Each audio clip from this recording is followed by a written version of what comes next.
Hi and welcome back to the Film and TV channel. Hope you're all staying safe and well. And today we're going to look at a series, 10 episodes. It's The Lincoln Lawyer. Yeah, obviously a very well-known film with Mr. McConaughey in it. McConaughey, however you pronounce his name. But The Lincoln Lawyer we're going to look at. A legal drama, of course, a streaming series. Created for television by David E. Kelly and developed by Ted Humphrey, based on the 2008 novel The Brass Verdict. That's a good name, isn't it? By Michael Connelly. How's it doing? Well, the public seem to like it. Yeah, Internet Movie Database, it's averaging 7.6 out of 10. That's as at the 16th of May 2022. Day before I'm recording this, and of that, ignore all the 10 out of 10s, are quite a lot, and ignore the few 1 out of 10s as well for balance. 1,627 people scored it between 6 and 9 out of 10.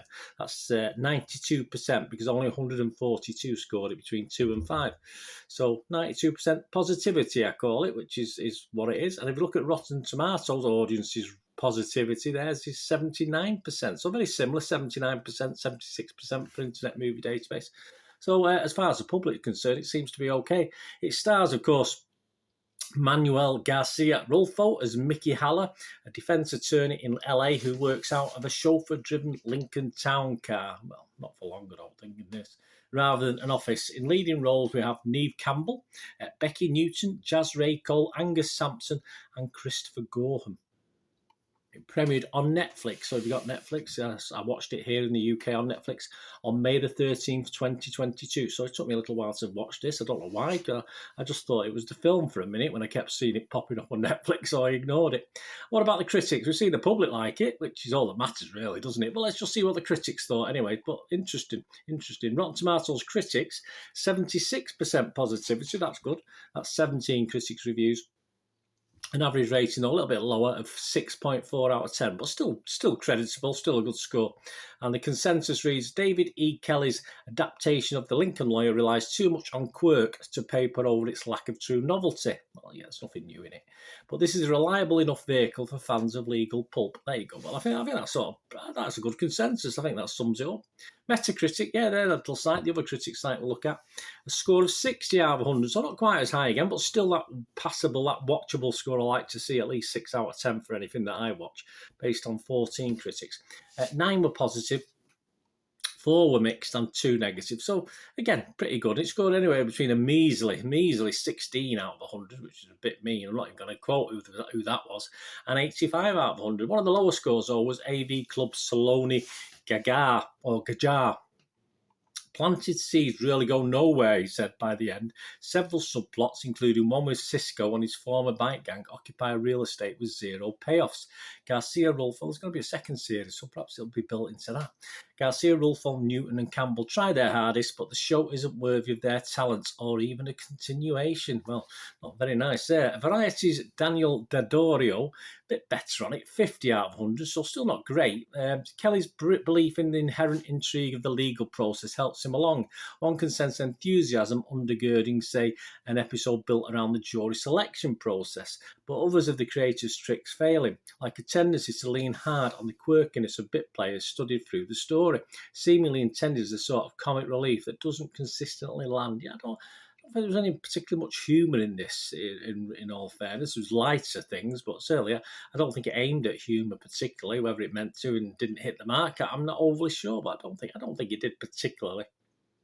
Chicago Sun-Times Richard Rupert, who we go to a lot, he gave it 75 out of 100, so he quite liked it. He said, this is a slick, easily digested and well-acted legal thriller featuring an outstanding ensemble cast. It does.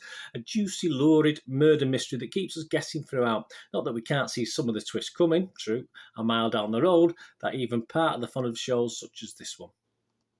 So what are my thoughts? Very positive generally there, as you can see, and I'm going to be positive as well on this.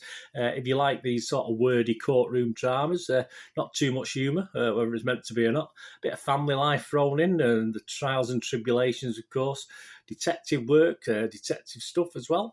You can't go far wrong with this. It is what it is. It's not exactly edgy. It's pretty straightforward. There's a bit, many might have a bit on a downer because of this, but perhaps for me, it's a sort of throwback to simpler times of series making as far as TV series is concerned. It's just a simple A to Z watch. and I quite liked it for that. Sometimes you can get too sort of clever, can't you, these days? But it's just very simple work. Garcia Rulfo is, for me, not the most engaging of leads. He's no McConaughey, as we said, in all fairness, and he does lack a bit of personality and charisma, and I'm not alone in that. I've seen that noted a few times. But he's capable enough. He's okay as the main lead, and I think someone stronger might have done better. And overall, as I say, that ensemble cast isn't that bad, actually, overall, to help him through as well. Yes, some of the episodes were a little drawn out. The sort of jury thing we've seen done far better. The jury selection one where one of the critics mentioned before, yeah, we've seen that better done and more interesting. But it's okay. It's okay in the context of what we watch. And there's little subplots keep you guessing. They do. Some, as already pointed out, a little bit obvious, but some sort of think, oh, right. Oh, some do shock you and a bit of a surprise. And it does sort of tie things up nicely at the end. And prepares itself, of course, for another series, as most of these things do. It's not going to leave you. It's not going to leave you hanging, or it will leave you hanging because you'll think, oh, who's that, or what's this at the end, and you think, well, you probably know who it is, but you're wondering what's going to happen next, and that's how it should be, I suppose. A nice, easy Netflix watch, in my opinion. Won't blow your socks off by any means, but it just entertained me, and that's all I ask from a Netflix site, which I pay for and getting, and it's certainly better than some of these subtitle things they've been throwing out. One or two okay ones recently, but I don't mind if it's long as it's American-based or a UK-based or Australia, Canada, which any other number of English-speaking countries where we don't have to have dubbing on it. So that'll do for me. That's okay for me. It was entertaining enough. So I do look forward, not desperately, to season 2. If it never appears, I won't lose any sleep on it. But hey, it was okay, and I'm going to give it a very watchable rating, which is 6.5 out of 10. Which is up there with all the other people, Internet Movie Database and Rotten Tomatoes, etc., etc. So 6.5 out of 10 for me. And as I said, nothing brilliant, nothing clever, nothing fantastic to what we've seen before, but just entertainment. And the lead actor did okay, but I think someone else might have been a little bit better. But you can't help but compare to the original, can you? That's the problem with things like this, and he doesn't really stand up that well. But yeah, he was okay. He was fine. Anyway, let me know what you think, guys. I'll be interested to know in the comments. Anyway, until we meet again, the last one thing, please stay safe, everyone. Thanks for watching. Bye for now.